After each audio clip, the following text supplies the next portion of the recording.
Lots of love has happened in this car. They left me cash. So I don't have $1 million. I don't have $100,000. But what I do have are these hands, and this brain.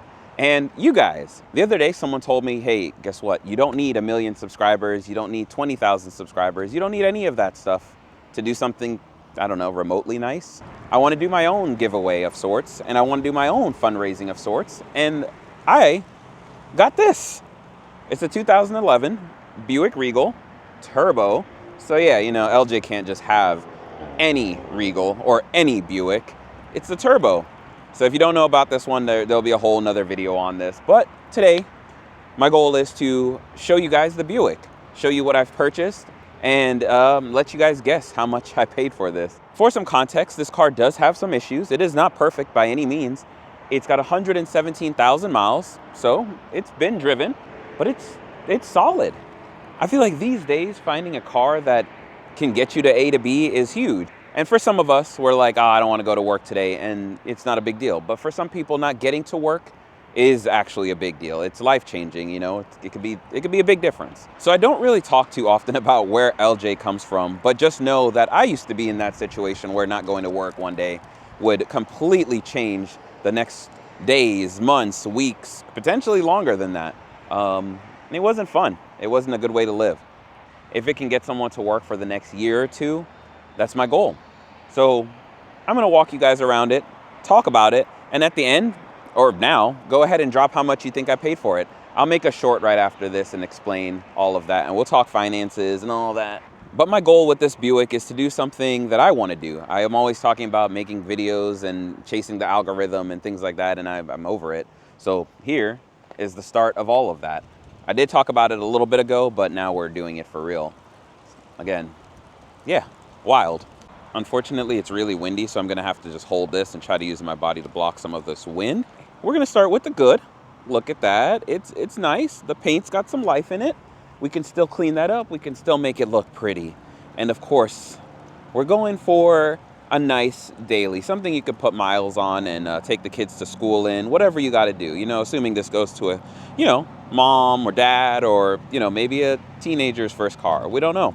I don't even know really what the plan is. So if you guys have any ideas how I could kind of figure out how to do this as like a giveaway and all that stuff, then let me know. So now we're on the bad. So some of the bad with the Regal, unfortunately, is this paint. This clear coat is gonzo. That's just what happens when you have a car that sits in the Florida sun. So all of this is rough.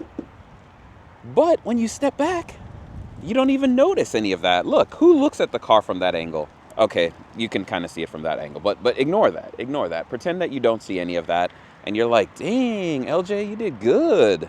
This Regal is regal. I'm gonna keep saying that. That's my thing. The regality of the Regal is that it is suave. It is cool. And this was Buick's, I guess, one of Buick's first attempts in the modern era to kind of make a sportier car that young people might like. And they did a pretty good job. Oh my God, it's seen better days. But you know what? It still unlocks and locks, and it still panics. So it does a good job. And I'm not even mad. So this car didn't flood, but water got in there somehow, and it's caused a little bit of chaos on things. So I'm gonna go ahead and pop this trunk. Look at that. Yeah, I have a feeling that water got in here through something dealing with that, but we'll have to figure out this weather stripping, all of that. I should probably got some gloves on, but I'm a sicko. So you can see under there, a little bit of water got in there, and we'll take all this out and see just how bad, but it doesn't smell or anything. So I'm thinking, honestly, it's just somewhere is leaking. This one is a Regal CXL. Got the little turbo badge on there because it's turbo. Pew, pew. Body panels, good. This thing's got it's got nice curves.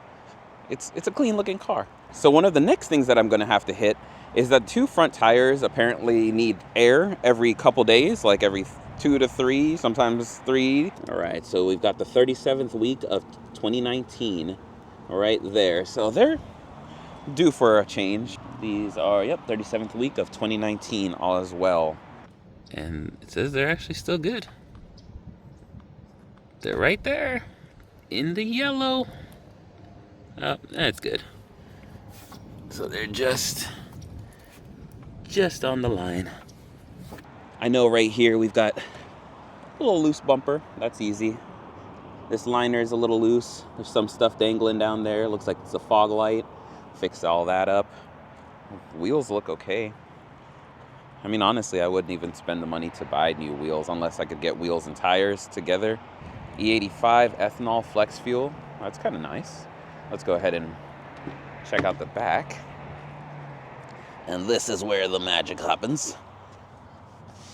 Interior needs a cleaning, but once this thing is cleaned up, oh, it's gonna look so good. I got a little speaker pop up there. Look at that, HK Sound, Harman Kardon, for those of you that are new to what HK Sound is. I've got a cover for the battery right there. That'll come in handy. I've got a really good leather cleaner that I like to use on these, and I think we can get this looking shiny. Up front, same story. Leather's a little dirty, but it's a 2011. Lots of love has happened in this car, and by that I mean family love. Got a little bit of stripping, peeling going on right here. I'm gonna see if I can figure out something to do with that, but I'm not trying to make it perfect. I just need it to look good and be mechanically sound. This is all stuff that I can clean up fairly well. Here, we've got some more concerns though. Steering wheel's a little rough. This button's a little rough. Ew. But that's fine, right? 2011. Just remember that. This isn't causing any issues that I know of. The seat moves, but I'm going to try to see if we can save that. Maybe find a replacement or just patch that up to where it doesn't look as chaotic, because I want to make this look good. Seat belts, little rough. They left me cash. Well, not cash, but look at that. I'm not giving that back to them. They'll never get that money back. All right, cool. So that's the first bit of donation right there. But yeah, let me go ahead and start this up. Some of you guys haven't seen a key like this in a while, but if you don't remember, it's you put the key in the ignition, give it a crank. Vroom. Look at that. It starts up so nice. The only thing that pops up on this is going to be service tire monitor.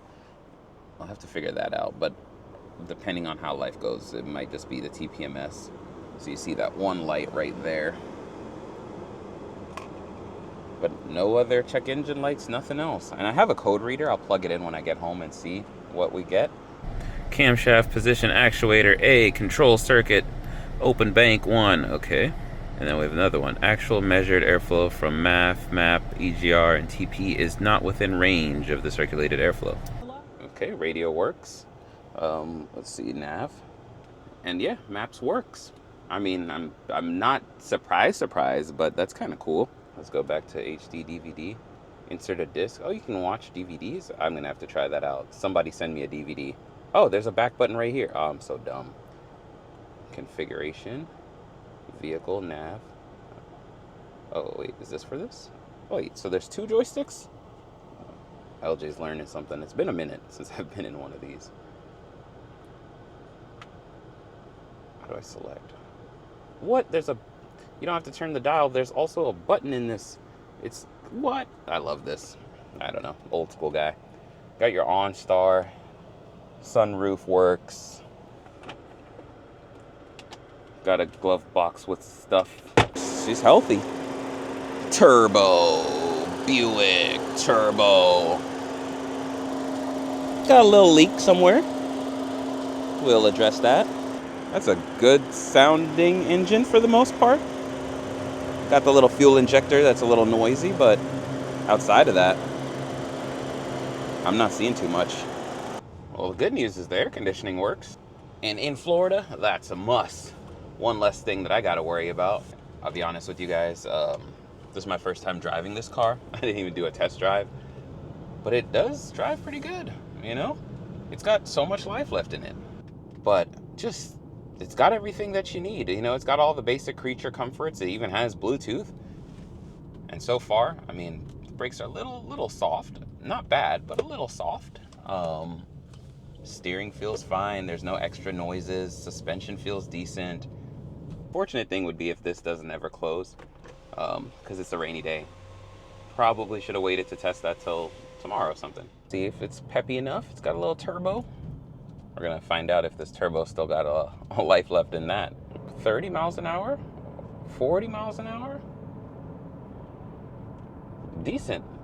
So the good news is the turbo's still kicking strong. These are really good on gas mileage too. They're only like 180 horsepower. Yeah, they're fine. I had to do a little bit of bartering and negotiating to get this car for the deal that I did, but I think it was worth it. I didn't have to do too much crazy stuff, just a little bit of crazy stuff. So as you can see, there is a little bit of work to be done, and I'm excited. And I also want to do this, I don't know, I want to do this as a community. I want to do this as LJ's community. And on top of that, I want to do this as like a Florida thing, you know, give back to the Floridians. I don't know how I'm going to do any of this. I have zero plans. It's 2026. I just sent it. All right, we're here. The car is mine. It is time for me to just start working. That's all I can say. So I'm going to try to get some part lists together and figure out how this is all going to work, figure out a budget, and the legality of giving away a car. I don't know, and whatnot. As I said, if you guys have any ideas, questions, comments, concerns, anything that I was looking at this car and I completely missed, please let me know, so that way I don't wait till later to figure it all out. And as they say, I'm shooting from the seat of my pants, or whatever they say. But that's it. As I will see you on the next one as we get started with Project Buick Regal.